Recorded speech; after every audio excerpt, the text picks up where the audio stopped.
for those of us that are longtime sports fans, like Steve and myself, and someone like you that TJ that participated in sports at a super high level, the man had 10 strikeouts, 6 scoreless innings, and 3 home runs. You, there's a lot to be appreciative of, and it's a lot to celebrate and recognize. And to me, as an American, I sit here and I'm concerned in terms of like we're losing our dominance in sports and in the most American sports. That is disconcerting to me and signals a larger implication of like, hey man, the point I made of like, man, the American man is being humbled and diminished. And you can see it in the sports world. Well, Jason, this is something we talk about. Charles Barkley talks about it. I've heard Steve perhaps quote him several times. We talk about black kids all the time, and we're like, how many kids grow up wanting to be lawyers and grow up wanting to be doctors and the rest? And why is it that important that we have Americans dominating sports? Because I actually think it's not that important. Now, do I enjoy it more? Yes, but overall importance, is it that important that we have an American dominating the NBA? It'll make it more relevant, right? I like watching Americans better than I like watching somebody from Czechoslovakia or whatever. But in the grand scheme of things, is it actually that important? I would actually much rather have I want my kids to play sports, to learn the lessons from sports, and then go do something more useful. That is actually what I want for my kids. Right now I have 3. I hope to have, 10 or 20. And that is my hope for them. Go do something better and more productive with your life than playing sports. I'm actually, I would have made a lot more money if I would have continued on in sports, but like, is my life far more productive that I didn't have a 10 or 15 year NFL career? Is my mind far more developed? Have I become probably a better man and a better husband and a better father and a better Christian? Yeah, absolutely. So like in the grand scheme of things, we zoom out a little bit. It's probably not that big of a deal. It's probably good if Americans aren't solely focused on being the very best basketball player in the world. Uh, so TJ, you want to have 10 or 20? What are you gonna do? Live in a shoe? Big Air Jordan? Oh, good grief! Anyway, just hey, that's your personal choice. So a couple things come to mind. Boy, that performance has me thinking Shohei must have really bet on himself Friday. But anyway, there is a sociological issue here.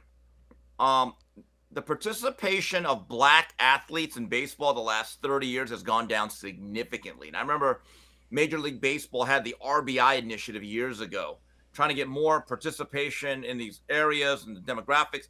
I don't even know if that thing exists anymore. I don't see an influx of what is generally considered our best athletic base playing baseball. There used to be a time, right when I was growing up, a little bit before, when places like Oakland, California, and Tampa produced a lot of good black ball players. I mean, Hall of Fame level guys. And it was a thing. Now you go into those cities, I guarantee you they're probably playing basketball and football and not much else. And that's their choice. But I think that is one of the factors, Jason, as to why maybe the American dominance in baseball has waned a bit. Steve, you've led me something that we're not going to dwell on today. We may circle back to it this week. And we will have to, because what I'm about to say is very provocative and needs to be unpacked deeper than what I want to do today. But Steve, I think black American dominance in sports is dying right before our eyes, and it will not be recovered. And it's the fall of the family. And sports are best played by young boys that were discipled by older men, their fathers. And no one wants to talk about it, but black dominance of American sports, it's over. And right now everybody's in denial of it, but you just look around. Look at what's transpiring in the NBA. Look at the athletes that are moving into football, from Cooper DeJean to Christian McCaffrey to the defensive ends in football. It's changing right before our eyes. These you lose black athletes to death, you lose them to feminization and a gay lifestyle, you lose them to grades and just poor academic performance, malnutrition, all these different things. It's just over for the black athlete in America, and most people are in total. They have no idea it's going on because we live in this fantasy world. Black people do, where they think you can remove the father and there are no consequences. That there's a check that can fix everything, and it's just not true. No one has to respond to that. Well, I do. I mean, just a general follow up, because black athletes have dominated sports for at least 20, 30 years, probably more longer than that, 40, 50 years. If black dominance is gone, that may just mean American dominance is gone.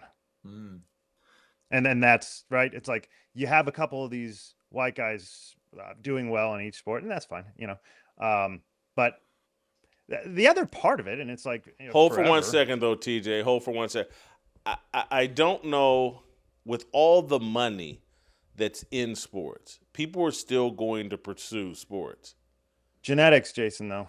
Genetics. That matters. Genetics matter a lot. Yes, it does. And so if the black athletes have the best genetics, I'm telling you, I don't know if they have the best genetics, TJ. Oh, they absolutely do. They absolutely do. Here's why. Yeah. Look, we all know this, right? First of all, it comes from slavery and breeding, right? And so for many that's years, dwindling. We're a long way out from that, but go ahead. Maybe we are. And look, you can change your genetics, but very, very slowly over a lot of generations can you improve them. And I think it's actually kind of hard to go the other direction, and particularly when black kids are still playing sports at a high level, just perhaps not getting to the NBA or NFL because of the number of issues that you had. That doesn't make them any less athletic. I mean, that is the thing. We're like, my parents could have had $100 million and I never would have run a 4.3. It didn't matter how much money there was to train, but I had buddies who that I played with at Mizzou that ran 4.3s and didn't do 10% of the training that I did. I mean, that is genetics. And so if the best genes in America, which I do think are black athletes, are not there to be developed at that level, there goes the dominance. And Jason, when it comes to baseball, it's become more and more of a specialized year-round sport, and it's expensive. And remember, to play a full baseball game, you need about 18 to 20 people. That's not always easy to round up. I remember playing a lot of games of around the world because you only get 5 or 6 people. You can go to the batting cages and take soft toss. That takes a couple. But you also need areas and parks, and you need participation. And you need to be, like you said, the infrastructure matters from the immediate family to also the community. You got to have all that to have a little league or a pony league. I was lucky enough to have that in Valencia, California, right? Because baseball was a big thing, and they produced a lot of players in that area that made it all the way to the big show. But I think with the specialization of baseball, and the toughest thing to do in baseball is to hit the ball, right? That is not athleticism. That is a skill. And that's where you lose a lot of good athletes at a certain level.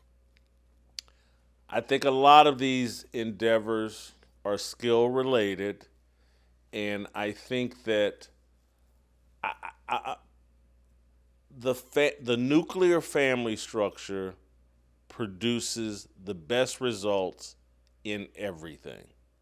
Mm-hmm. And it's a process that, in my view, I'm seeing right before my eyes, that the lowered testosterone levels, and this is speculation on my part, but it's a universal thing. Boys have less testosterone than they used to. We all do. And I think it's most acute in black people coming from destroyed 2-parent homes, raised by mothers, sitting at the beauty shop with their mothers, getting their hair did like their mothers. It's and again, I'm speculating to some degree, but this is what I see. This is what I believe. The nuclear family is undefeated and will produce better results it's God's design, and I get the genetics and all that other stuff, but eventually you can destroy your blessing. And that's what I think is going on. Don't miss a second of Fearless. Hit that like button and subscribe to keep up with our latest content.